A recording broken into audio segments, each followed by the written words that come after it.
Danica and Deja Collins may look like just a pair of quiet black twins, but when three white football players corner them behind the gym, laughing, filming, grabbing, they think the girls will cry and beg. They have no idea who they're messing with, because Danica and Deja aren't just cheerleaders. They're fourth-degree black belts, trained since they could walk, disciplined, dangerous, and done staying silent. But when the girls fight back and win, the school punishes them, not the boys. Now the system is rigged against them, and fighting back isn't just physical anymore. How do you defeat bullies backed by an entire institution? And what happens when two sisters trained for war decide they're not backing down? Before we go any further, comment where in the world you are watching from, and make sure to subscribe, because tomorrow's story is one you don't want to miss. The crowd erupted as Danica and Deja Collins struck their final pose, their burgundy and gold uniforms glittering under the gymnasium lights. Sweat glistened on their dark skin, but their matching braids remained perfectly in place, not a strand out of alignment. The twins held their smiles, chests heaving slightly from the intense routine they'd just completed. "That's how it's done!" Coach Riley shouted from the sidelines, her clipboard clutched tight against her chest. The rest of the Millstone High cheerleading squad rushed to embrace the twins as the judges conferred at their table. Danica caught her breath first, her analytical mind already reviewing each movement. "How was the timing on that last flip sequence?" she whispered to Deja. "Perfect," Deja replied, squeezing her sister's hand. "You know it was perfect." Her eyes sparkled with the fierce joy she always felt after nailing a performance. The gymnasium was packed with parents and students from schools across the region. Most of the Millstone football team sat in the bleachers, though they looked more annoyed than supportive. Logan Mitchell, the quarterback, kept checking his phone instead of watching. "And now, the moment we've all been waiting for," the announcer's voice boomed through the speakers. "The winner of this year's regional championship." Coach Riley gripped the twins' shoulders. The whole squad linked hands, forming a chain of burgundy and gold. Millstone High School! The explosion of cheers drowned out everything else. Danica and Deja hugged each other tight as their teammates jumped and screamed around them. Coach Riley wiped tears from her eyes as she accepted the gleaming trophy. "This is the first time in 15 years we've taken regionals," Coach Riley announced to the squad, her voice thick with emotion. "And it wouldn't have happened without our Collins twins. Their dedication, their precision, their leadership, they've raised the bar for everyone." Deja beamed at the praise, while Danica ducked her head modestly. They'd worked hard for this moment, spending countless extra hours in the gym perfecting their routines. "Pictures! Pictures!" called the local newspaper photographer.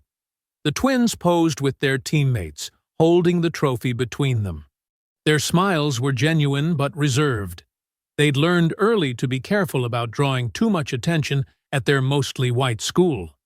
As the crowd began to disperse, they heard snippets of conversation from the bleachers where the football players sat. "Must be nice getting all that attention," Brent Ashford's voice carried clearly. "When we actually work for our wins." "Careful," Chase Dunning snickered. "They might hear you with those braids all wound up tight." The twins pretended not to hear, focusing instead on helping pack up the squad's equipment. They'd dealt with comments like these before, little jabs meant to diminish their achievements. Monday morning came too quickly. The trophy gleamed in its new home in the school's display case, right next to the football team's collection of past victories. Danica and Deja walked down the main hallway, their textbooks clutched close. "Did you hear about the budget meeting?" Logan Mitchell's voice carried from where he leaned against his locker with Brent and Chase. "Coach Thompson says if we don't make state this year, they might redirect funds to other programs." "Yeah, like cheerleading." Brent spat the word like it tasted bad. "Because jumping around in sparkly outfits is totally the same as actual sports." Chase laughed too loudly at that, his eyes darting to the twins as they passed. Danica kept her gaze forward, her steps measured and calm. But Deja noticed how her sister's jaw tightened, the only visible sign of her irritation. "Just ignore them," Deja whispered, though her own hands had curled into fists at her sides. "They're not worth it." The twins continued down the hallway, their matching burgundy and gold cheerleading jackets setting them apart from the crowd. Other students called out congratulations about their win, but the twins just nodded politely and kept walking. They could feel the football players' eyes on their backs, could hear their continued whispers and smirks. But Danica and Deja had learned long ago to pick their battles carefully. They exchanged knowing glances as they headed toward the gym for morning practice, their expressions neutral, but their minds already calculating. The heavy doors of the gymnasium swung shut behind them, leaving the whispers and smirks in the hallway where they belonged. For now, at least, they had work to do. The afternoon sun beat down on the practice field as the cheerleading squad ran through their new routine. Danica and Deja moved in perfect sync, their bodies flowing through each motion with practiced grace. Sweat dampened their burgundy practice uniforms, but their focus never wavered. "Okay, let's take it from the pyramid transition," Coach Riley called out, clipboard in hand. "Remember, we need to be even sharper than regionals if we want to dominate at state." The squad repositioned themselves, with the twins taking their spots as base supports. Just as they were about to start, loud laughter erupted from the sidelines. Logan Mitchell and Brent Ashford had wandered over from football practice, still in their practice jerseys. They lounged against the fence, making no effort to hide their stares. "Hey, Collins twins," Brent called out, his voice dripping with mockery. "Those uniforms seem a little tight." "Not that anyone's complaining." Several of the other cheerleaders shifted uncomfortably. Danica and Deja remained in position, their expressions unchanged. "Maybe they should demonstrate that split move again," Logan added with a smirk. "You know, for team spirit." Coach Riley strode toward the fence, her usual cheerful demeanor replaced by steel. "This is a closed practice. You boys need to leave. Now." "Oh, come on, Coach." Logan's fake innocent tone made Deja's stomach turn. "We're just showing support for our award-winning squad." "Yeah," Brent chimed in. "Since they're getting all the attention lately, might as well see what all the fuss is about." "I said leave," Coach Riley's voice hardened, "or I'll report this harassment to Principal Stevens." Logan laughed. "Harassment? We're just watching practice. Right, Brent?" "Right." "Besides," Brent's grin widened, "maybe if you focused more on coaching and less on being so uptight, they wouldn't look so stiff out there." Several of the cheerleaders gasped. Coach Riley's face flushed red. "That's it. Practice is over for today, girls. Hit the showers." She pulled out her phone, already dialing the principal's office. As the squad gathered their things, Logan and Brent continued their commentary, just loud enough to hear. "Look at them run away," Brent sneered. "So much for all that confidence." "Guess they only perform when the spotlight's on," Logan added. Danica touched Deja's arm, feeling her sister's muscles coiled tight with anger. "Not here," she whispered. "Not now." The twins walked to the locker room with measured steps, their heads held high despite the continued jeers behind them. They changed in silence, their movements automatic after years of routine. Later that evening, the Collins family gathered around their modest dining room table. The twins' father, Marcus Collins, had just finished serving his famous chicken and rice, while their Aunt Renee poured glasses of lemonade.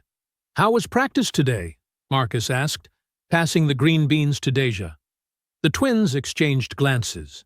Danica spoke first, her voice carefully neutral. "Some of the football players showed up. Logan Mitchell and Brent Ashford." Marcus's fork paused halfway to his mouth. "The quarterback and that rich kid? What did they want?" "They were just being jerks," Deja said, pushing her rice around her plate. "Making stupid comments about our uniforms and the way we move." "Coach Riley tried to make them leave," Danica added. But they just made fun of her, too. Aunt Renee, who had been quietly eating, set down her fork. Her dark eyes studied the twins intently, noting their controlled movements, the tension in their shoulders. "Did they touch you?" Renee's question was soft, but direct. "No," both girls answered quickly. "Not yet," Deja muttered under her breath. Marcus frowned, his protective instincts visible in his clenched jaw. "Maybe I should talk to their parents, or the principal." "Dad, no," Danica shook her head. "That'll just make things worse. We can handle it." "Besides," Deja added, stabbing a green bean with more force than necessary, "Logan's dad is on the school board, and Brent's family donates a ton of money to the athletic department. They never get in real trouble." Aunt Renee remained silent, but her gaze never left the girls. She watched how they held themselves, how they controlled their anger, how they chose their words. Her own hands, calloused from decades of martial arts training, remained perfectly still on the table. "Still," Marcus insisted, "if they're harassing you—" "We're fine, Dad," Danica cut in. "Really? They're just trying to get a reaction because they're mad about the attention the squad's getting." "Yeah," Deja forced a smile. "They're just being typical entitled jerks. Nothing we haven't dealt with before." The conversation shifted to other topics. Marcus's work at the auto shop, Aunt Renee's community law clinic, upcoming tests at school. But the tension lingered, especially in the way Renee watched her nieces, noting every subtle sign of their contained fury. The twins continued eating, their movements as precise and controlled as their cheerleading routine, while their aunt's sharp eyes followed their every move. The morning sun filtered through the high windows of the girls' locker room, casting long shadows across the rows of metal lockers. Danica adjusted her burgundy practice uniform, double-checking the bow in her hair when something caught her eye in the mirror. Her hands froze mid-motion. Taped to the glass was a crudely printed meme. The image showed black cheerleaders edited to look like monkeys, with racist text scrawled beneath. Danica's stomach clenched, but her face remained carefully blank as she reached up and pulled it down. The paper crinkled in her fist. She glanced around the empty locker room, noting how the image had been placed at exactly her eye level. This wasn't random. This was targeted. The locker room door swung open as Deja walked in, her phone clutched tight in her hand. Her usually bright expression was dark with anger. "Did you see what they did?" Deja thrust her phone toward her sister. Danica smoothed out the crumpled paper. "You mean, besides this?" "They added me to some group chat." Deja's voice shook slightly as she pulled up the messages. "Look at what they're posting." Danica leaned in to watch. Videos filled the screen, clips from their practices and competitions, but edited with racist music and captions. Comments from Logan, Brent, and Chase filled the chat, each one more degrading than the last. "Ghetto routine," Deja read, her voice tight. "Maybe they should stick to hip-hop. They even edited monkey sounds over our regional performance." Danica's jaw clenched. "How many people are in this chat?" "At least 20. Deja scrolled through the member list. Mostly football players, but some other guys too. Chase added me this morning, probably by accident. He removed me right after, but I already took screenshots. The twins stood in silence, sharing the weight of this latest attack. The locker room felt smaller suddenly, less safe. "We should tell Coach Riley," Danica said finally, folding the meme carefully and tucking it into her bag. "Why? So she can report it and nothing happens? Again?" Deja slammed her locker shut. "You know Logan's dad will just say it was a joke, or claim someone else did it." "We need to document everything," Danica insisted. "Build a record." "A record of what?" "How they can get away with anything." Deja's voice rose slightly before she caught herself. She took a deep breath, centering herself like they'd been taught. "Sorry, I'm tired of being quiet about it." Danica touched her sister's arm. I know. Me too. They finished changing in silence, each lost in their own thoughts. The morning passed in a blur of classes, with pointed looks and whispered comments following them through the halls.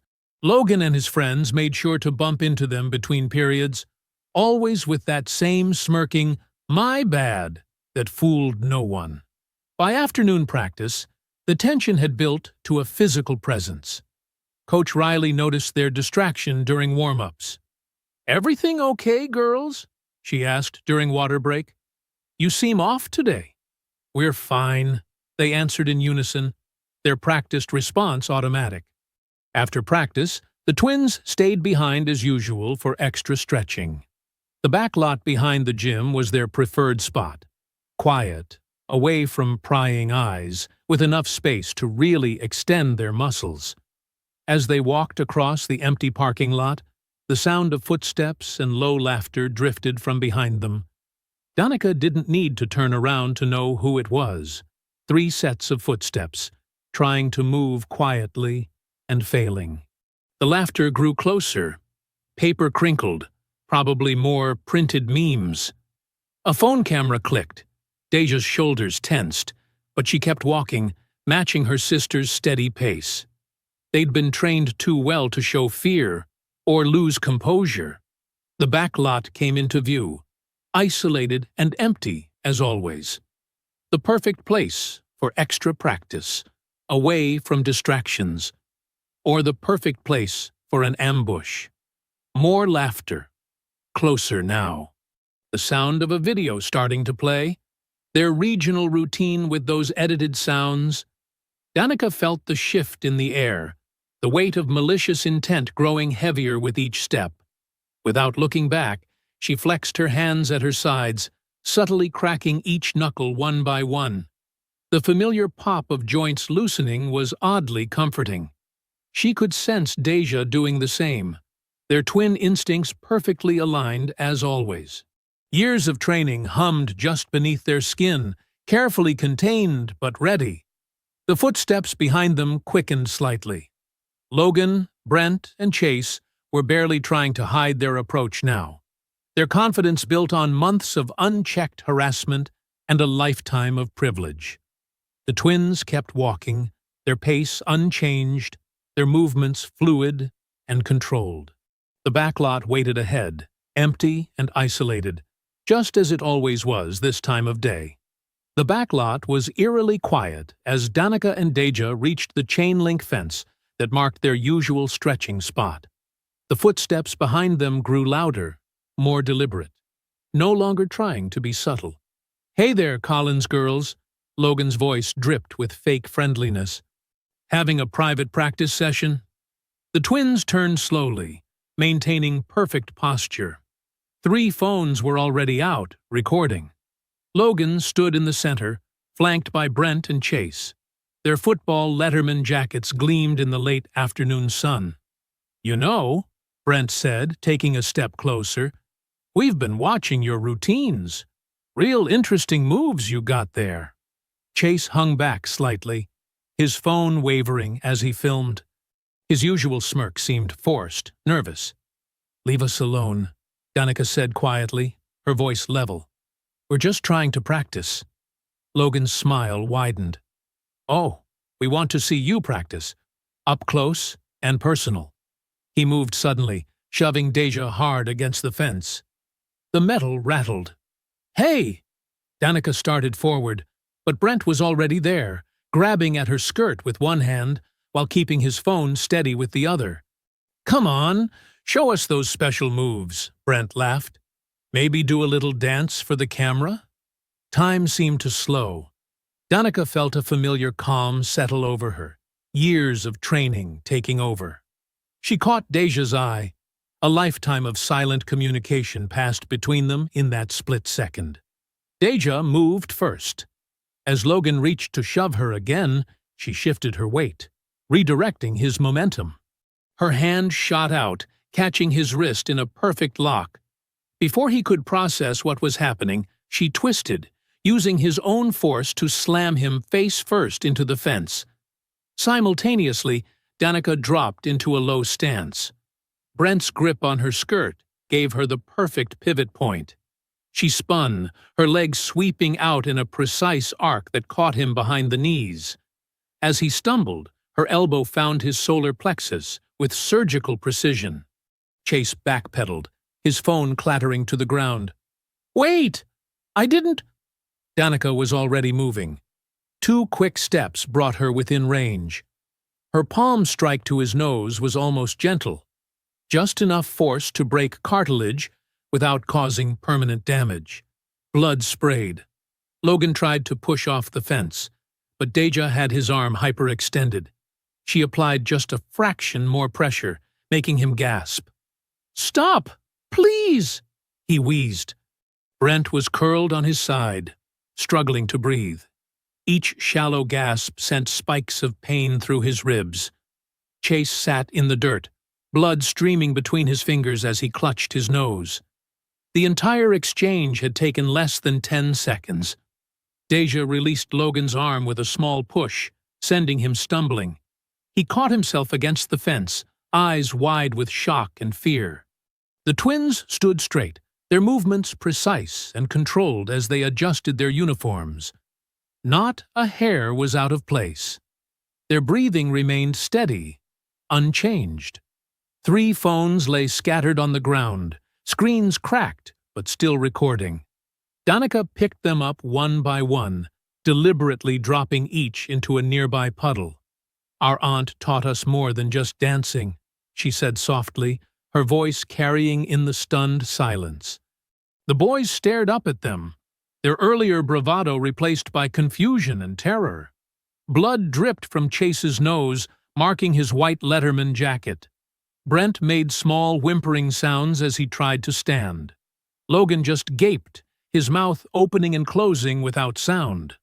Deja brushed some dirt from her skirt, her movements unhurried. "You should probably get some ice on that," she told Chase, gesturing to his nose.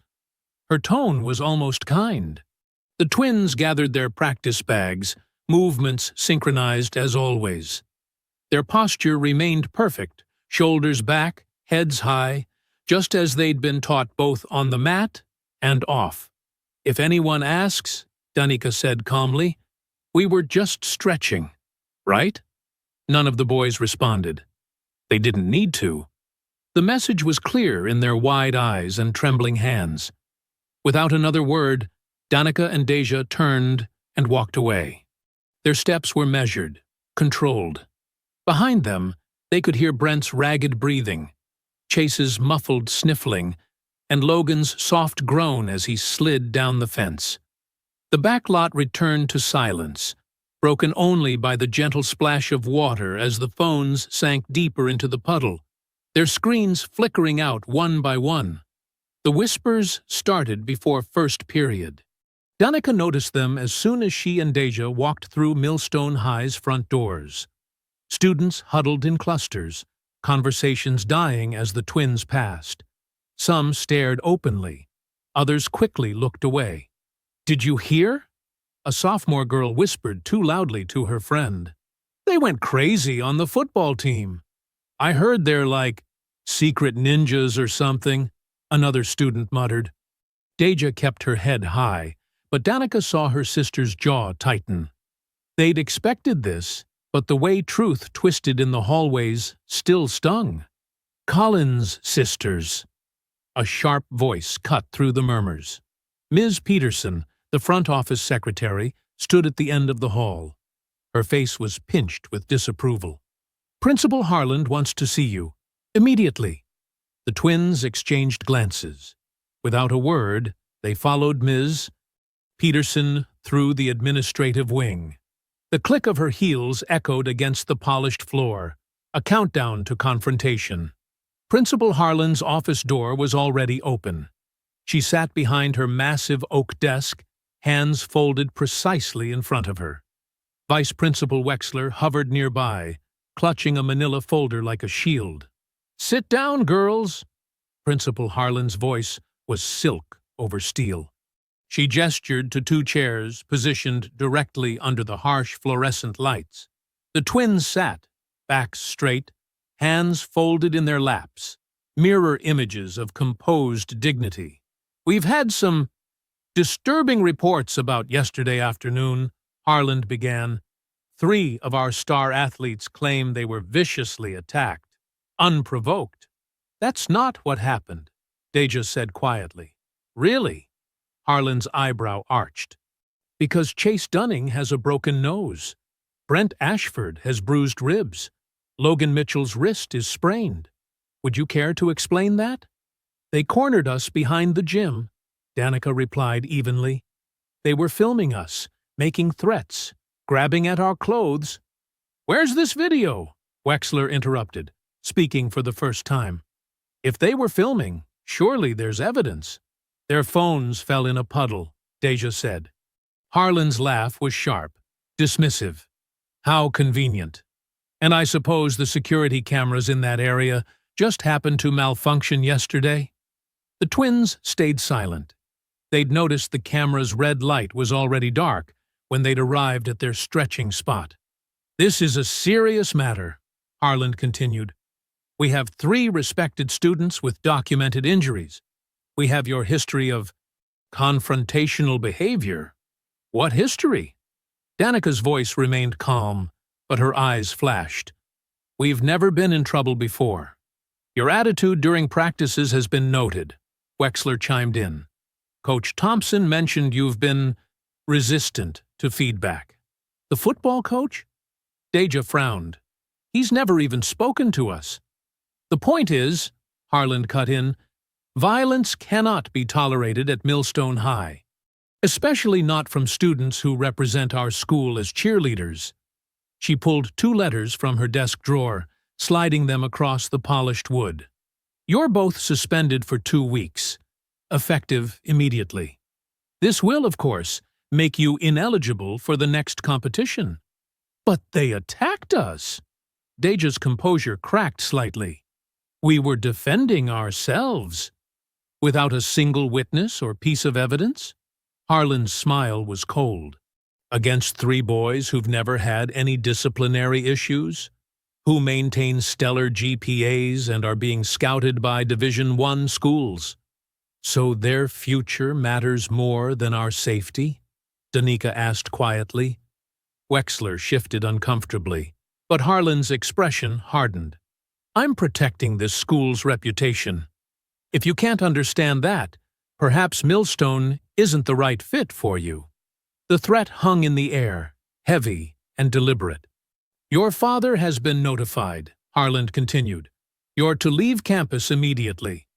Any attempt to contact the other students involved will result in further disciplinary action." The twins stood in perfect unison, their movements controlled despite the anger burning in their chests. They took the suspension letters without a word. "Remember, girls," Harland called as they reached the door, "choices have consequences." The drive home was silent. Their father had already left for work, but Aunt Renee was waiting in the kitchen. Her calm presence filled the room as the twins sank into chairs at the table. "Tell me everything," she said simply. They did. Every detail, from the initial taunts to the final confrontation. Renee listened without interruption, her expression thoughtful. When they finished, she was quiet for a long moment. Then she reached for her laptop, opening it with deliberate care. "Did you know," she said casually, "that I spent 20 years as a civil rights attorney before I retired? Specialized in cases of institutional discrimination and abuse of power." The twins stared at her. "The principal probably thinks she's protecting her school," Renee continued, fingers moving across the keyboard, "making the problem go away quietly. But she's about to learn something important." She looked up, and for the first time, the twins saw a fierce light in their aunt's eyes. "This isn't about discipline," she said, her voice hard with certainty. "It's about control. Now they've picked a fight with the wrong family." The next day, Isaiah Grant sat hunched at the library table, his fingers nervously tracing the edge of his sketchbook. The library was nearly empty. Most students had rushed home after the final bell. Only the soft whir of the ancient ceiling fan broke the silence. Deja slid into the chair across from him, while Danica took the seat beside her, placing a small notebook on the table. The twins had changed out of their cheerleading uniforms into simple t-shirts and jeans, trying to look as non-threatening as possible. "Thanks for meeting with us, Isaiah," Deja said softly. She'd noticed him in her art class, always quiet, always alone, always watching. "We appreciate you being willing to talk." Isaiah glanced around the library, then down at his hands. "I saw what happened," he mumbled. "With Brent and them. Everyone's saying you attacked them for no reason." "We know that's not true," Danica replied, her voice gentle. "And we think you might know something about how they really act when teachers aren't watching." Isaiah's shoulders tensed. He opened his sketchbook, flipping through pages of detailed drawings, mostly superheroes and manga characters. His fingers stopped on a half-finished sketch of Spider-Man. "It was last semester," he began, still not looking up. "I answered a question in AP History before Brent could. Just a simple thing about the Civil War. He got mad, said I was trying to make him look stupid." Danica's pen moved quietly across her notebook as Isaiah continued. "After class, he followed me into the locker room. No one else was there. He shoved me against the lockers, said I needed to learn to keep my mouth shut." Isaiah's voice grew quieter. "Said people like me should know our place." "Did you tell anyone?" Deja asked, though she already knew the answer. Isaiah gave a bitter laugh. "Coach Thompson walked in right after. Saw me on the ground, saw Brent standing there. You know what he said? 'Boys will be boys.' Then he told me to toughen up." Danica wrote faster, capturing every detail. "Has anything like this happened to other students?" "Marcus Chen," Isaiah said. "They destroyed his science project last year, the one that was going to the state finals. And Jasmine Rodriguez, they spread rumors about her until she transferred schools." He finally looked up, meeting their eyes. "They always get away with it. Their parents donate too much money. They win too many games." "Not anymore," Deja said firmly. She pulled out her phone, opening the voice recorder app. "Would you be willing to tell your story again? We'll keep it anonymous, if you want." Isaiah stared at the phone for a long moment. Then he straightened his shoulders, just slightly. "Use my name," he said. "I'm tired of being quiet." For the next 20 minutes, Isaiah spoke into the recorder. He remembered dates, specific words, witnesses who'd looked away. With each detail, his voice grew stronger. When he finished, Danica showed him her notes. "Is this accurate? We want to make sure we get everything right." Isaiah read through them carefully, adding a few clarifications. Then he pulled out his own phone. "I have something else," he said. "Screenshots of texts Brent sent me after, threatening me if I told anyone." His fingers moved across the screen. "I saved them, just in case. Never thought anyone would actually care." "We care," Deja said softly. "And you're not alone anymore." Later that evening, the twins sat in Aunt Renee's study, surrounded by papers and open laptops. The room smelled of old books and leather, with walls lined with legal volumes and martial arts trophies, a perfect blend of their aunt's two passions. "Start with the chronological timeline," Renee instructed, pointing to Danica's notebook. "Each incident needs to be documented with as much supporting evidence as possible." Deja was already creating digital folders on her laptop. Isaiah's testimony, screenshots, dates of the locker room incident. "Good," Renee nodded. "But remember, no cloud storage. Everything stays on encrypted drives." She pulled out a small black USB stick. "This is your master copy. We'll make backups, but nothing goes online until we're ready." "What about social media?" Danica asked, showing her aunt the growing collection of racist memes and messages they'd found. "The football team's posts are full of this stuff." "Screenshot everything," Renee replied, "but don't engage or let them know we're watching.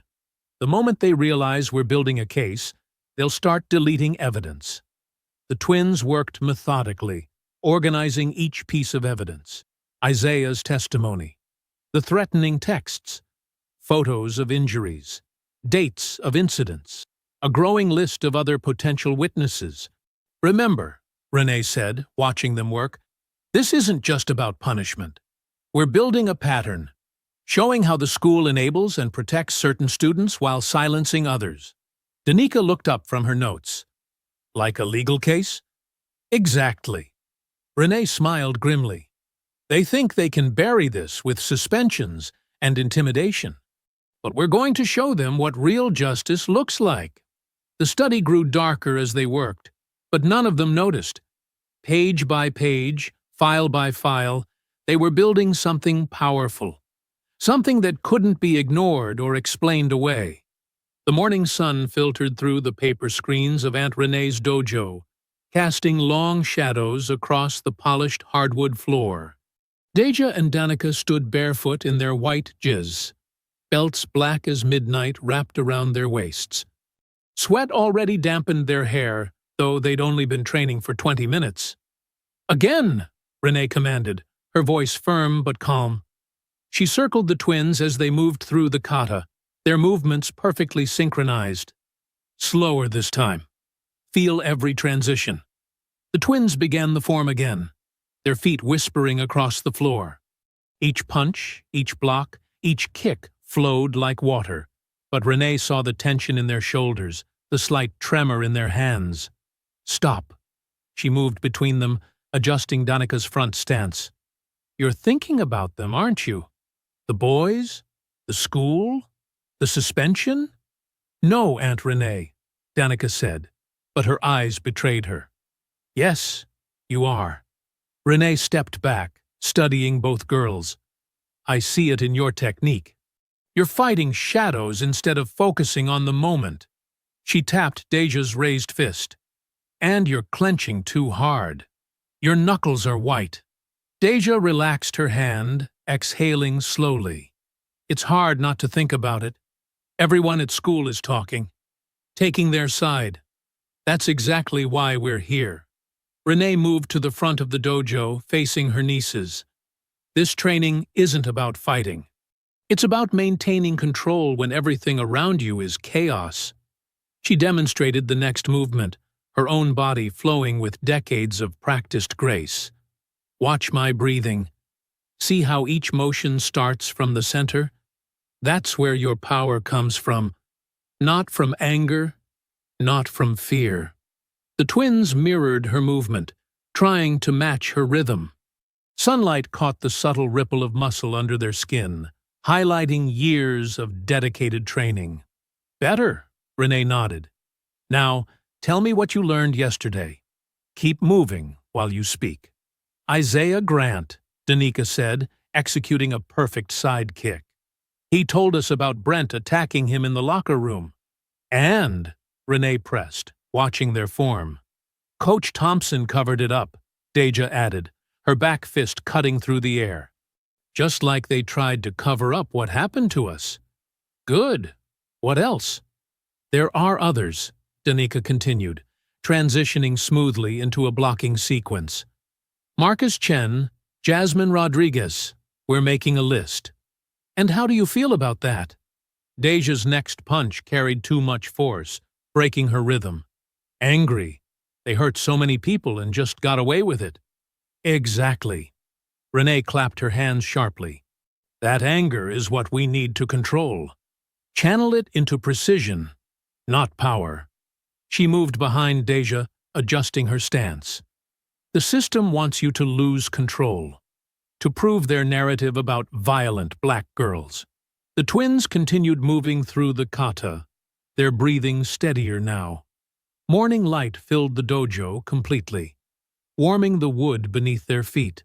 Remember, Renee said softly, every time you feel that anger rise, come back to your center, back to your training. She watched them complete the form, their movements now fluid and controlled. The real fight isn't won with fists. It's won with focus. They trained for another hour, sweat darkening their GIs, muscles burning with effort.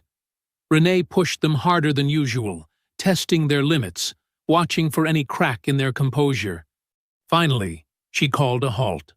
The twins bowed, first to her, then to the dojo shrine. Their faces were tired but calm. The morning's tension dissolved through disciplined movement. "Good work," Renee said, tossing them each a towel. "Remember this feeling, this clarity. You'll need it in the days ahead." That evening, the twins sat cross-legged on Deja's bed, scrolling through their phones. The peace of the morning's training seemed far away as notifications kept buzzing. "Look at this," Danica said, turning her screen toward her sister. A video was spreading across local social media, already shared hundreds of times. Someone had edited the footage from behind the gym, cutting out everything except the moment Danica's fist connected with Chase's face. The caption read, "Watch these violent freaks attack innocent football players. RT to show everyone what these cheerleaders really are." Deja's hands tightened around her phone as she watched the doctored clip loop again and again. Comments poured in beneath it. "They should be arrested. This is what happens when you let thugs into good schools. My son says they started it. They're dangerous." The video had already reached thousands of views, spreading through their county like wildfire. Each share, each hateful comment, felt like another blow, not to their bodies, but to their truth. Monday morning hit like a slap to the face. Danica and Deja Collins stepped out of their father's car, heads high despite the hostile crowd gathering near Millstone High's front entrance. Parents clutched protest signs with messages like, "Keep our children safe," and "No violence in our schools." "Just keep walking," Danica whispered to her sister, gripping her backpack strap tightly. Their footsteps echoed across the parking lot, drawing every eye. A local news van from Channel 8 had parked near the school sign, its satellite dish raised like an accusing finger. In front of the camera stood Mrs. Ashford, Brent's mother, her perfectly styled blonde hair catching the morning light as she dabbed at non-existent tears. "These girls viciously attacked my son and his friends," her voice carried across the lot. "They're trained fighters who used their skills as weapons. What kind of school allows such dangerous students to—" Deja's jaw clenched, but Danica touched her arm. They'd practiced this with Aunt Renee all weekend, staying calm under fire, letting the lies roll off like water. Inside wasn't much better. Students parted before them in the hallway like they were carrying something contagious. Whispers followed in their wake. "I heard they broke Chase's nose in 3 places. My mom says they shouldn't even be allowed back. Probably on steroids or something." At their lockers, someone had taped printed screenshots from the edited video, with "thugs" scrawled across them in red marker. Danica carefully peeled them off, folded them, and tucked them into her pocket as evidence, just as Aunt Renee had taught them. "Look who decided to show up!" A sharp voice cut through the hallway chatter. Madison Pierce, head of the PTA and Chase's mother, stood with her arms crossed, designer handbag swinging. "I've already called an emergency meeting. We'll see how long you two last after that." "Good morning, Mrs. Pierce," Danica said evenly, her voice carrying just far enough for nearby students to hear. "We look forward to sharing our side of the story at the meeting, including the full video footage." Madison's perfectly lined lips twitched, but before she could respond, the first bell rang. Students shuffled to class, leaving the twins standing alone in the emptying hallway. Their morning classes passed in a blur of cold shoulders and pointed silence. Even teachers who'd once praised their work now avoided eye contact. During third period, Deja caught Brent smirking at them from across the room, his phone constantly buzzing with supportive messages. At lunch, they sat alone at their usual table. The other cheerleaders huddled at the far end of the cafeteria, throwing nervous glances their way. Coach Riley passed by without acknowledging them, her shoulders tense. Remember what Aunt Renee said? Danica murmured, picking at her sandwich. They want us to crack. To prove them right. Deja nodded, but her eyes kept drifting to where Logan, Chase, and Brent held court at their table, laughing and playing the victims. The bruises on Chase's face had faded to yellow, but he touched them dramatically whenever anyone looked his way. The afternoon brought more protests. Parents lined the school entrance, phones raised to film the twins as they left. Someone shouted, "Go back where you came from!" Another voice called out, "Criminals!" Their father waited in the car, knuckles white on the steering wheel. He'd wanted to confront the crowd, but Aunt Renee had insisted they stick to the plan. Document everything. Build the case. Wait for the right moment. That evening, they gathered in Aunt Renee's study. The walls, lined with law books and martial arts trophies, seemed to absorb the tension from the day. A knock at the door announced Carmen Lee's arrival. Carmen, sharp-eyed and practical in her pressed blazer, had known Aunt Renee since college. She set her recorder on the desk and studied the twins with experienced scrutiny. "Show her," Renee said quietly. Danica opened her laptop, pulling up their carefully organized evidence. The unedited video showing the boys' harassment, screenshots of threatening messages, testimonies from other victims, photos of the vandalized lockers. Carmen reviewed everything silently, taking notes. Finally, she looked up. This is solid. The kind of story that could go viral, but not just locally. This could hit national feeds. Good, Deja said firmly. Not good, Carmen corrected. Not yet. You need to understand what that means. Right now, you're dealing with school bullies and angry parents. If this goes wide, you'll face death threats, doxing, racist trolls from across the country. Your whole lives will be under a microscope. The twins exchanged glances. Danica reached for her sister's hand. The question isn't whether I can help you, Carmen continued, closing her notebook. It's whether you're ready for what comes next. This kind of exposure, it changes everything. Forever. Carmen's article dropped like a bomb at exactly 9 a.m. She'd timed it perfectly, right when parents were settling into work, when students were checking their phones between classes, when the morning news teams were hunting for fresh stories. The unedited footage played in crystal clarity. Logan, Chase, and Brent stalking the twins to the back lot. Their crude comments, the first shove, the grab at Danica's uniform, then the clean, controlled response that lasted mere seconds. Beside the video, Carmen had woven together a devastating narrative. Isaiah Grant's testimony about Brent's locker room assault. 3 other students of color describing similar incidents.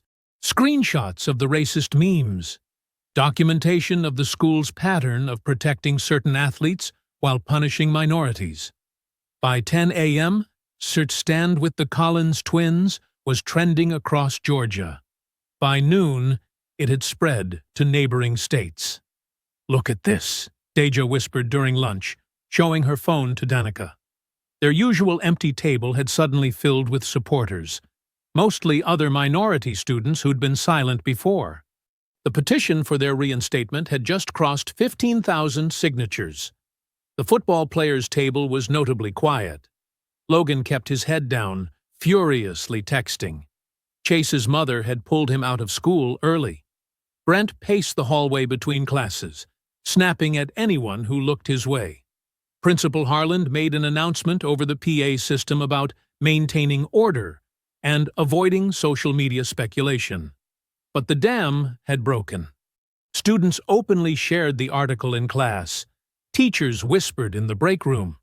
Coach Riley stood in her office doorway, arms crossed, watching it all unfold with a tight expression. By 3 p.m., the signature count hit 22,000. Local news vans circled the school like sharks. Mrs. Ashford's tearful interview from yesterday now played alongside the full footage of her son's harassment, making her claims ring hollow. Don't engage with any reporters, Aunt Renee reminded them as they left school. Let the evidence speak for itself. At home, they watched the numbers climb. Carmen's article had been picked up by major news sites. Civil rights activists shared it. Celebrity athletes retweeted it. By dinner, they'd passed 30,000 signatures. "You girls did good," Marcus said quietly over dinner, pride mixing with worry in his eyes. "But stay alert. Some people don't like being exposed." They tried to sleep, but their phones kept buzzing with notifications. Support messages poured in from across the country. The hashtag had gone national. At midnight, the sharp crack of breaking glass jolted them awake. "Girls, stay upstairs!" Marcus's voice carried from below. Danica and Deja rushed to their window. 3 figures in hoodies were running from their driveway. Their father's car tires lay flat, slashed open. Red spray paint gleamed wet on the concrete. "Thugs," in jagged letters. Marcus stood on the porch, baseball bat held loosely at his side. He wasn't chasing or threatening, just standing guard, protecting his home. But red and blue lights were already flashing at the end of their street. "Drop the weapon!" An officer's voice crackled through a megaphone. "Hands where we can see them!" "This is my property," Marcus called back calmly. "Someone just vandalized." "Drop the bat now!" The twins watched in horror as 3 police cars squealed into their driveway. Officers spilled out, weapons drawn, shouting contradictory commands. Marcus slowly placed the bat on the porch and raised his hands. "There are security cameras," he said clearly, nodding toward the corners of the house. Another of Aunt Renee's precautions. "They'll show who did this. I was just protecting my family." But they weren't listening. An officer kicked the bat away, while 2 others roughly cuffed Marcus. They ignored his attempts to explain, reading him his rights as they pushed him toward a patrol car. "Dad!" Deja screamed, starting for the stairs. Danica grabbed her arm. "Wait," she whispered. "Record everything." Their phones steady despite shaking hands, they documented it all. The officers refusing to take their vandalism report. The way they treated their father like a threat while ignoring the real crime. The growing crowd of neighbors filming from their lawns. Aunt Renee arrived just as they were putting Marcus in the back of a patrol car. She immediately started making calls, her voice sharp and professional even in her hastily thrown-on clothes. "Carmen, they just proved our point. Get your camera team here now, and call Judge Martinez. Wake him up if you have to. They're about to learn exactly what kind of family they're dealing with." The twins stood in their doorway, phones still recording, as the police cars pulled away with their father. Their driveway glowed red in the emergency lights, the spray-painted slur standing out like a wound. "Send everything to Carmen," Aunt Renee instructed, already dialing another number. "Every second of footage." They thought the article was bad? Wait until America sees how they treat a black father protecting his home. The morning sun cast long shadows across the police station parking lot as Marcus Collins walked out, shoulders tight but head high. Aunt Renee stood waiting by her car, while Danica and Deja rushed to hug their father. "I'm okay," he assured them, his voice hoarse from a sleepless night. "Just tired." The drive home was silent. Marcus stared out the window, his wrists still showing faint marks from the handcuffs.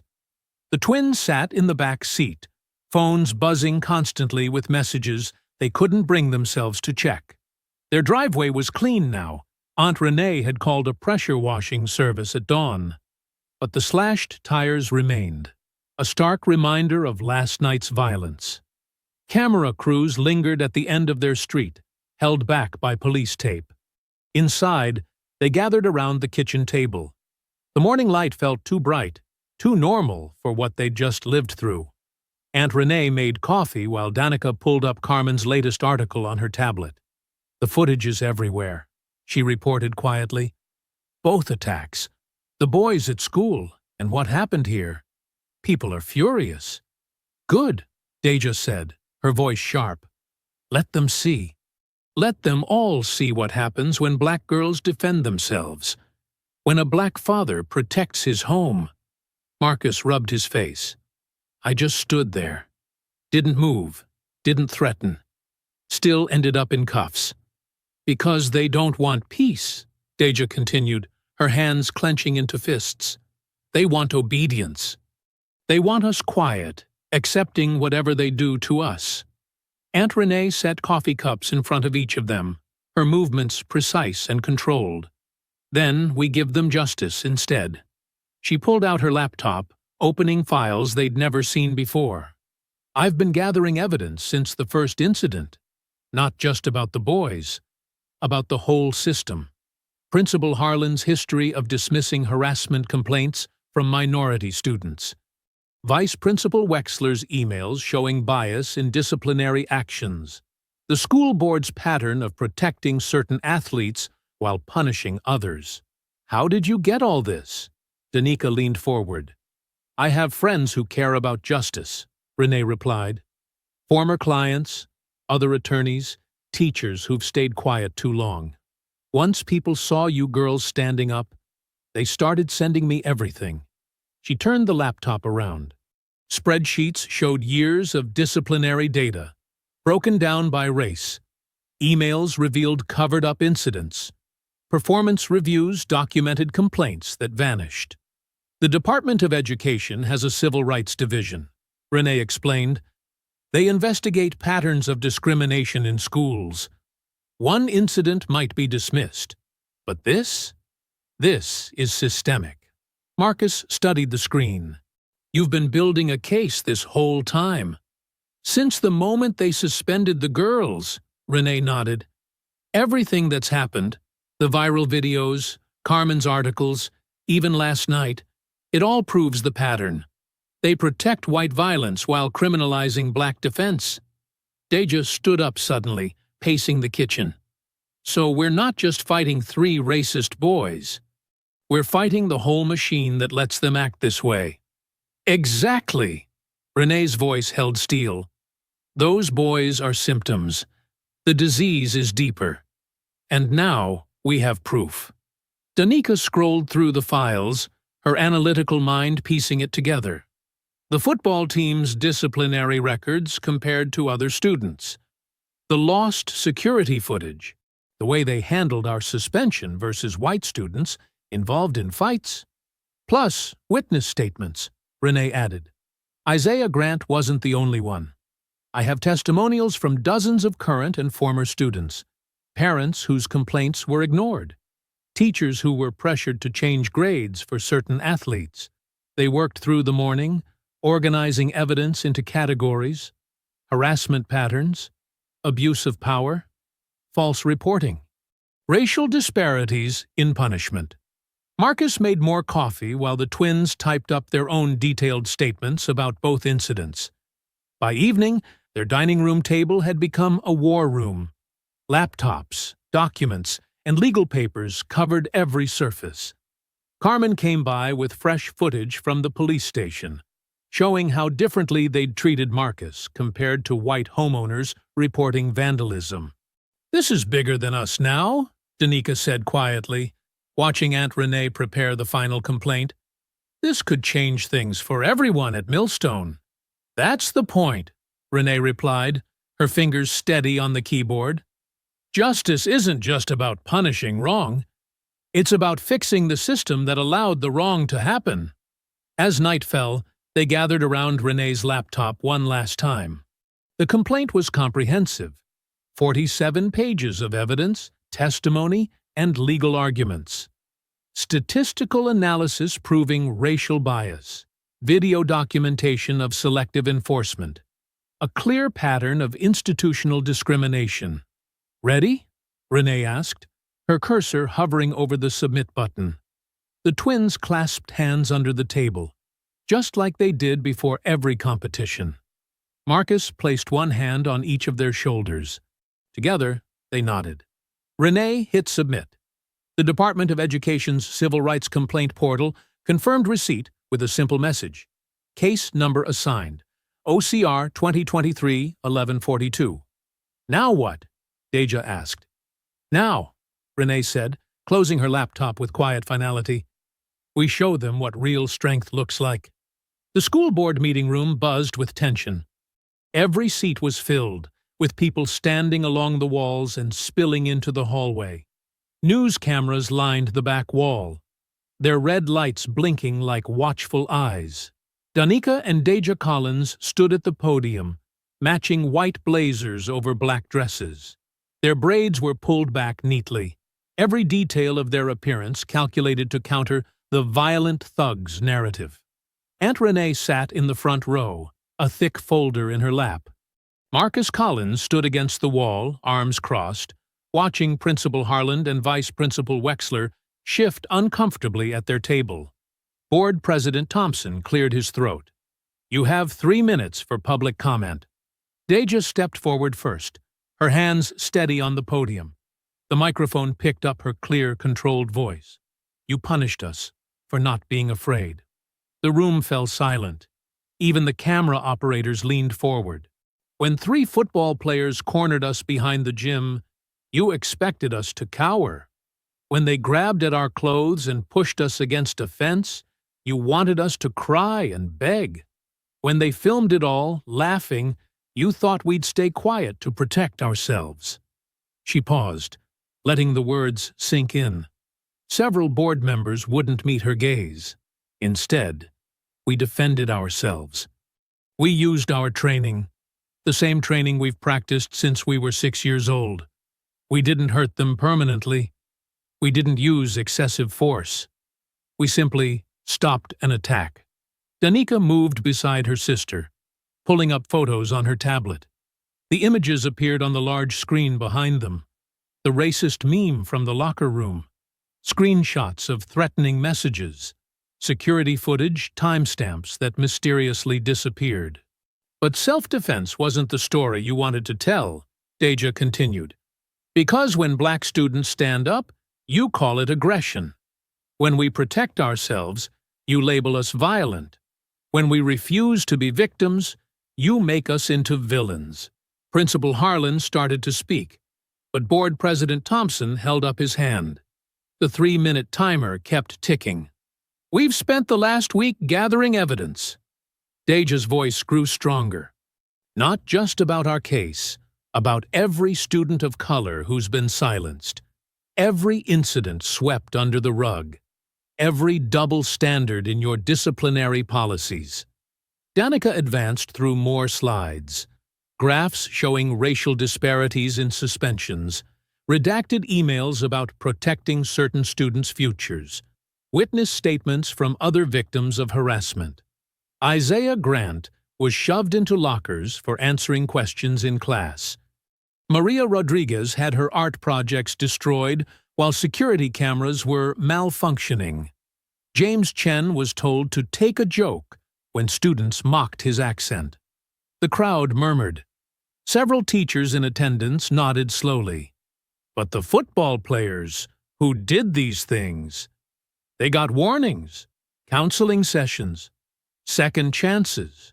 Their futures were too important to risk with actual consequences. Vice Principal Wexler tugged at his collar. Principal Harlan's face had gone from pink to red. Then they vandalized our home. Deja's voice cracked slightly. Sprayed racial slurs on our driveway, slashed our tires, and when our father stood on his own porch to protect us, the police arrested him instead of the criminals. Cameras flashed. Reporters scribbled frantically. We're not here asking for special treatment. Deja straightened her shoulders. We're demanding equal protection, equal justice, equal respect for every student's dignity and safety. Danica stepped to the microphone. It was rare for her to speak publicly, and the room leaned forward. The Department of Education's Office of Civil Rights received our complaint this week, she said quietly. 47 pages of evidence, witness statements, statistical analysis. They've already assigned an investigator. Principal Harlan's face went from red to white. But you have a chance right now, Danica continued, to start fixing this before they force you to show that Millstone High actually believes in protecting all its students, to prove that justice matters more than protecting bullies with good throwing arms. The timer buzzed. Board President Thompson reached to cut off the microphone, but the crowd's reaction drowned out any possible interruption. Parents stood up, applauding. Students who'd come to support the twins began chanting, "Collins! Collins! Collins!"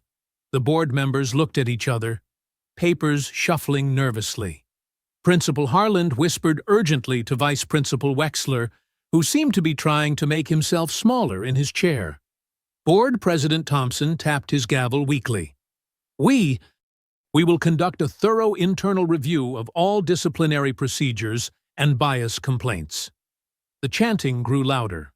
Aunt Renee smiled slightly, watching Principal Harland and Vice Principal Wexler gather their things quickly, avoiding all eye contact as they headed for the side door. "Collins! Collins! Collins!" The twins stood tall at the podium, shoulders back, heads high. They didn't smile. They didn't need to. The truth had been spoken. The evidence was public. The system that had tried to silence them was now squirming under the bright lights of exposure.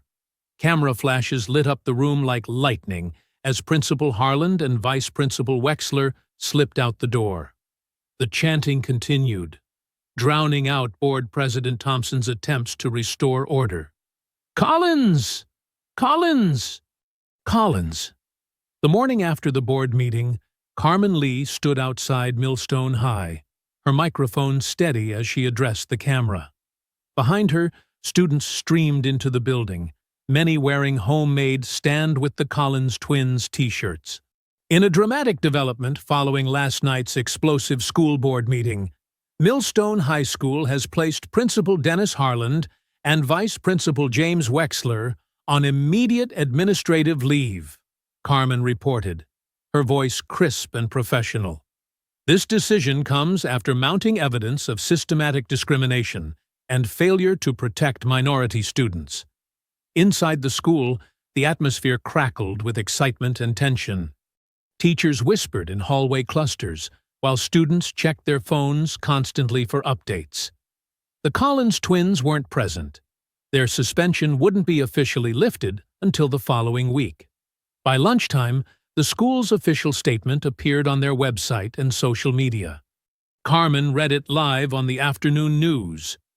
Following serious allegations regarding disciplinary procedures and student safety protocols, Millstone High School has placed Principal Harland and Vice Principal Wexler on paid administrative leave, pending a thorough investigation. An interim administration team will ensure continued operations. The school board is committed to addressing all concerns raised regarding equal treatment and protection of our diverse student body. Carmen's camera panned to show the empty parking spots where Harland and Wexler usually parked. Notably absent from this statement is any comment from District Superintendent William Morrison, who has declined multiple requests for interview regarding his oversight of Millstone High's disciplinary policies. The next day, more details emerged. Security cameras that had been malfunctioning suddenly worked perfectly under the interim administration. Files that Harland had marked misplaced appeared in perfectly organized folders within the school's digital system. Carmen stood in front of the district offices, her expression serious. Sources within the school board confirm that digital forensics experts have recovered dozens of deleted emails between Principal Harland and various coaches, showing a pattern of intervention in disciplinary cases involving certain athletes. The football team practiced without Logan, Chase, and Brent, who had been temporarily suspended pending their hearing. Their teammates looked subdued, no longer laughing or shoving each other between plays. The cockiness that had defined their behavior had evaporated under the harsh light of scrutiny. On the third day, Carmen interviewed several students who had come forward with their own stories. The camera focused on Isaiah Grant, his voice steady as he described the locker room incident. Brent would wait until no teachers were around, Isaiah explained. He'd say things like, "Know your place," or "Stay quiet," while shoving me. When I reported it, Wexler told me I was being too sensitive about rough housing. Maria Rodriguez showed the remains of her damaged art portfolio. They ruined weeks of work, but the cameras were supposedly broken that day. Principal Harland said without evidence, "It was just my word against theirs." The disciplinary hearing was scheduled for 9 a.m. Logan, Chase, and Brent arrived separately with their parents, all wearing suits that couldn't hide their nervousness. The school board had appointed an independent panel, including 2 civil rights attorneys and an educational policy expert. Inside the hearing room, evidence mounted on the projector screen. Screenshots of group chats showed the boys planning their harassment. Recovered video files revealed their edited versions next to the original footage. Their phones, subpoenaed as part of the investigation, contained hundreds of racist memes and threatening messages. Chase cracked first. His voice shook as he admitted everything: the planned ambush, the vandalism, the coordinated social media attacks. Logan sat stone-faced, while Brent's father argued loudly about his son's promising future. But the evidence was overwhelming. Text messages showed Logan orchestrating the attack behind the gym. Time to put them in their place. Brent's social media was full of racial slurs and boasts about terrorizing unwanted students. Chase's phone contained the original, unedited video of their assault attempt on the twins. The panel deliberated for less than an hour. Their decision was unanimous: immediate expulsion for all 3 students. Their athletic scholarships, contingent on maintaining good behavioral standing, were automatically revoked. Carmen reported live from outside the hearing room. This marks a significant shift in how Millstone High handles allegations of harassment and discrimination. The panel specifically cited the overwhelming evidence of premeditated harassment based on racial animus in their decision. The boys and their parents left separately, avoiding the cameras. Logan's carefully maintained facade had crumbled into barely controlled rage. Brent's father shouted about lawyers and appeals. Chase walked out last, shoulders slumped, finally looking like what he was: a teenager who had made terrible choices and lost everything because of them. Inside the empty hearing room, the evidence remained displayed on the screen. Hundreds of messages, dozens of videos, years of documented harassment. The truth, once hidden behind missing footage and lost files, now stood in stark, undeniable clarity. The gymnasium buzzed with nervous energy as students filed in for the special assembly. Rows of metal chairs filled the polished floor, where just weeks ago the Collins twins had practiced their award-winning routines. Now, those same chairs held nearly 1,000 students, all waiting to witness something unprecedented at Millstone High. Ms. Elena Delgado, the interim principal, stood at the podium wearing a crisp navy suit. Her presence was different from Harlan's. Where he had projected authority through intimidation, she radiated a quiet dignity. The microphone squealed briefly as she adjusted it. "Before we begin," she said, her voice clear and steady, "I'd like to welcome back Danica and Deja Collins." The gym doors opened. Danica and Deja entered together, wearing their cheerleading uniforms. The room fell silent. They walked with perfect posture, shoulders back, heads high. Their father, Marcus, sat in the front row, next to Aunt Renee, who wore a small, satisfied smile. The twins took their seats in 2 chairs placed near the podium. Ms. Delgado cleared her throat. "What happened at Millstone High over the past month has exposed serious failures in our system," she began. "As your interim principal, I want to address these failures directly and publicly." She turned to face the twins. "Danica, Deja, you were failed by the very institutions meant to protect you. When you defended yourselves against harassment and assault, you were punished. When you spoke up about discrimination, you were silenced. When you presented evidence of systematic abuse, you were labeled as troublemakers. Several students shifted uncomfortably in their seats, remembering their own silence during those days. On behalf of Millstone High School and the entire district, I offer you our deepest and most sincere apology. Ms. Delgado continued. Your strength in standing up for justice has forced us to confront uncomfortable truths about how we handle discrimination, harassment, and student safety. She gestured to a row of adults seated nearby. The new disciplinary committee, including 2 civil rights advocates and a student counselor specializing in trauma support. Because of your courage, we are implementing immediate changes, Ms. Delgado announced. First, a new zero-tolerance policy for racial harassment and discrimination. Second, mandatory bias training for all staff and faculty. Third, a student-led diversity council with real power to address concerns and recommend policy changes. Danica and Deja sat perfectly still, their expressions composed, but their eyes bright with unshed tears. In the audience, Isaiah Grant nodded slowly. Maria Rodriguez gripped her art portfolio tightly. But policies alone aren't enough, Ms. Delgado continued. We need a fundamental shift in our school culture. The days of protecting certain students while ignoring the suffering of others are over. Every student at Millstone High deserves to feel safe, respected, and heard. She paused, looking out over the assembled students. To those who witnessed harassment and stayed silent, this is your moment to choose a different path. To those who have been afraid to speak up, we are finally ready to listen. Marcus Collins wrapped an arm around Aunt Renee's shoulders. They watched as Ms. Delgado stepped away from the podium and walked to stand directly in front of the twins. Danica and Deja Collins, you are formally reinstated to Millstone High School, with all privileges restored.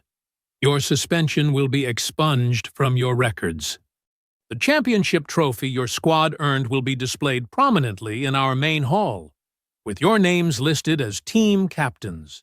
A few students began to clap. The sound spread slowly at first, then built into a thunderous applause.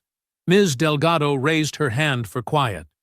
But more importantly, you have taught us all a valuable lesson about courage, dignity, and the importance of standing up for what's right, no matter the cost. She stepped back to the podium. Would everyone please rise? The sound of 1,000 chairs scraping against the floor filled the gym. Danica and Deja stood as well, their movements synchronized as always. Danica and Deja Collins, please accept our apology, our gratitude, and our promise to do better. You may return to your regular class schedule tomorrow morning. The twins moved toward the center aisle. Students turned to watch them pass, many still clapping. Near the front row, a young black girl in a junior varsity cheerleading uniform stared up at them, her eyes wide with wonder and admiration. She couldn't have been more than 14, but she stood as tall as she could, shoulders back, mirroring their posture. The applause continued as Danica and Deja walked the length of the gymnasium, their steps measured and graceful, their heads held high. Saturday morning sunlight streamed through the rec center's dusty windows. Aunt Renee helped Danica and Deja tape flyers to the walls near the entrance. The paper was simple, black text on white background, but the message was bold. Free self-defense class for girls. Taught by Danica and Deja Collins, every Saturday, 9 a.m., 11 a.m. All skill levels welcome. Learn to stand strong. You sure about this? Renee asked, smoothing a wrinkle from one of the flyers. Teaching isn't easy. We're sure, Deja said, adjusting her black G. The crisp uniform still carried the sharp scent of fresh cotton.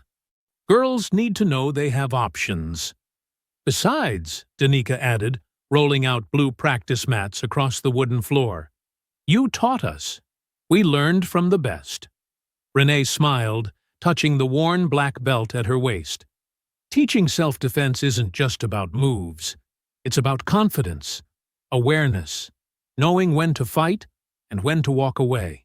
The twins nodded. They'd arranged the room carefully.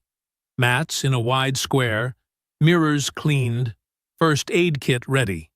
A stack of fresh white t-shirts sat folded on a table, printed with "Stand Strong" across the front. "We know," Danica said. "That's exactly why we're doing this." The rec center's old clock ticked toward 9. Footsteps echoed in the hallway. The first student arrived, the young junior varsity cheerleader from the assembly. She wore gym shorts and looked nervous. "Hi," she said softly. "I'm Jasmine. Is this the right place?" "Perfect timing," Deja smiled. "Come on in. Grab a shirt." More girls filtered in. 2 friends from the school newspaper. A quiet sophomore who always sat alone at lunch. 3 middle school students who came together, whispering and giggling. A tall basketball player. 2 sisters who lived down the street from the Collins family. Each girl took a shirt, changed in the locker room, and returned looking both excited and uncertain. They formed a loose circle on the mats, some standing close together, others maintaining careful space. Renee watched from a folding chair in the corner, her expression thoughtful. The twins had arranged everything themselves. Permission forms, insurance waivers, even a basic curriculum based on their own early training. "Welcome, everyone," Danica began, her voice carrying clearly across the room. "We're here because every girl deserves to feel strong, safe, confident. Some of you might have heard about what happened at school," Deja continued. "But this isn't about fighting. It's about knowing your worth and standing up for yourself." The girls nodded. Everyone had heard the story by now. It had spread through social media, local news, even a few national blogs. The Collins twins had become symbols of resistance and dignity. "First rule," Danica said, demonstrating a basic stance. "Your body belongs to you. No one has the right to touch you without permission." "Second rule," Deja added, "your voice matters. Never let anyone tell you to be quiet when something's wrong." They moved through simple exercises. How to stand firmly. How to breathe when scared. Basic blocks and escapes. The girls watched intently, mimicking each movement. Jasmine, the young cheerleader, raised her hand. What if someone bigger tries to hurt you?" "Good question," Danica answered. "Size isn't everything. Technique and confidence matter more. Here, let me show you." She demonstrated a simple wrist escape, moving slowly so everyone could see. The girls paired up, practicing carefully. Renee walked among them, making small corrections to stances and grips. "Remember," Deja called out, "the goal isn't to fight. It's to be strong enough that bullies think twice before starting trouble." The hour passed quickly. The girls grew more comfortable, asking questions, helping each other. Even the shyest ones began to smile as they mastered basic moves. Near the end of class, Renee stepped forward. "Ladies," she said, "I've been teaching martial arts for 30 years. What I'm seeing today, this strength, this focus, it makes me proud. You're not just learning self-defense. You're building community." The twins exchanged glances, remembering their own first lessons on these same mats years ago. How Renee had taught them that true power came from discipline, not anger. From standing together, not standing alone. "Line up," Danica called. The girls scrambled to form 2 rows, still a bit awkward, but trying their best. "Next week, we'll learn more," Deja said. "But for now, remember what you felt today. That confidence, that strength, it was always there. We're just helping you find it." The twins moved to the front of the mat, their movements perfectly synchronized. 10 pairs of eyes watched intently, ready to follow their lead. "Let's get to work," Danica said, smiling. The regional cheerleading competition buzzed with energy. Fluorescent lights gleamed off the polished gym floor as teams warmed up, their uniforms a kaleidoscope of school colors. But all eyes kept drifting to the Millstone High corner, where Danica and Deja Collins stretched in perfect sync. Their red and white uniforms were crisp and bright against their dark skin. The Millstone logo across their chests seemed to shine brighter now, reclaimed. Around them, their squad moved through familiar routines, but something felt different. The air crackled with anticipation. "Channel 7's here," whispered Kelly, one of their teammates, nodding toward a news crew setting up cameras. "And look, those signs!" In the bleachers, a group of girls from their self-defense class held up poster board messages. "Stand strong," and "Collins Twins Inspire." They wore the white t-shirts from class, creating a unified block of support. Behind them sat other familiar faces, students who'd spoken up during the investigation, parents who'd demanded change, community members who'd rallied behind their cause. Danica adjusted her sister's bow, fingers steady and sure. "Remember what Aunt Renee said? 'Victory isn't about the trophy,'" Deja quoted, rolling her shoulders. "It's about staying true to yourself under pressure." Coach Riley gathered the team for final instructions. Her voice carried new respect when she addressed the twins. The whole squad had changed after everything.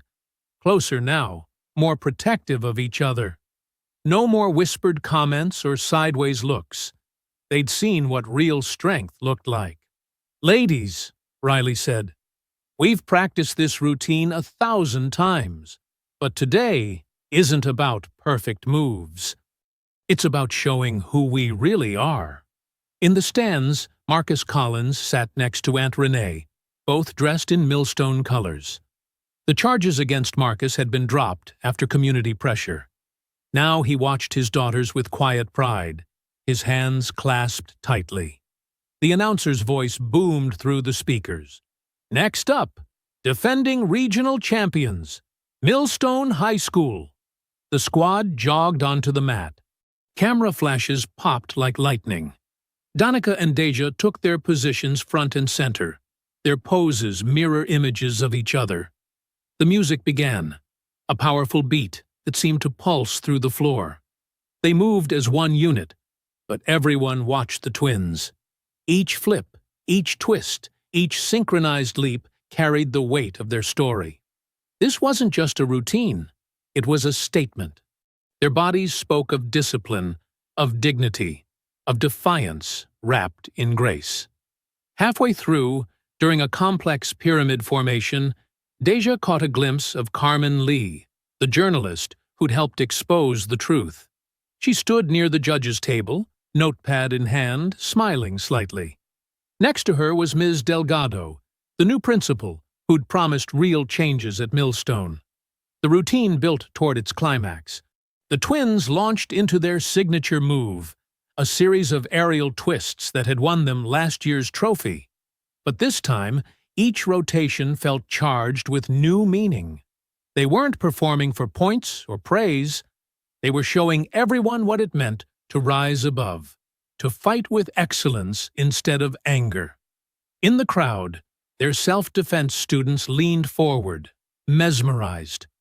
These were their teachers, their defenders, their proof that standing up didn't mean standing alone.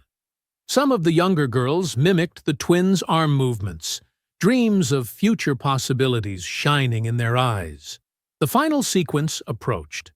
The squad moved in perfect formation, building energy with each beat. Danica and Deja broke free, tumbling across the mat in opposite directions before spinning back toward center. Their timing was flawless, their movements sharp and clean. Time seemed to slow as they made their last leap. In that suspended moment, Deja remembered the fear behind the gym, the sound of glass breaking at their house, the sting of being labeled violent for defending themselves.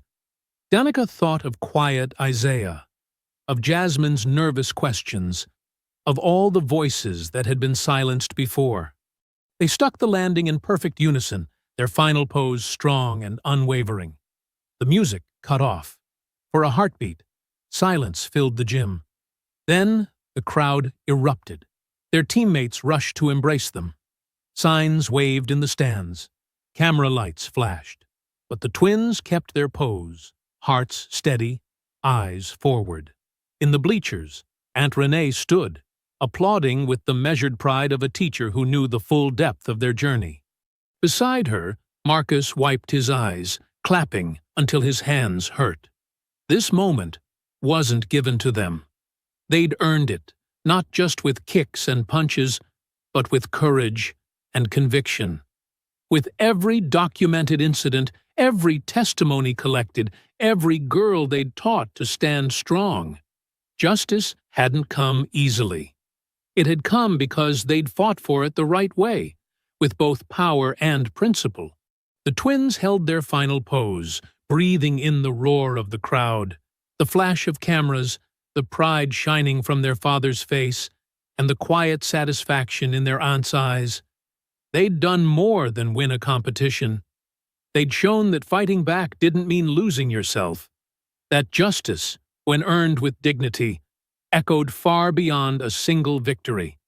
I hope you enjoyed that story. Please like the video and subscribe so that you do not miss out on the next one. In the meantime, I have handpicked 2 stories for you that I think you will enjoy. Have a great day.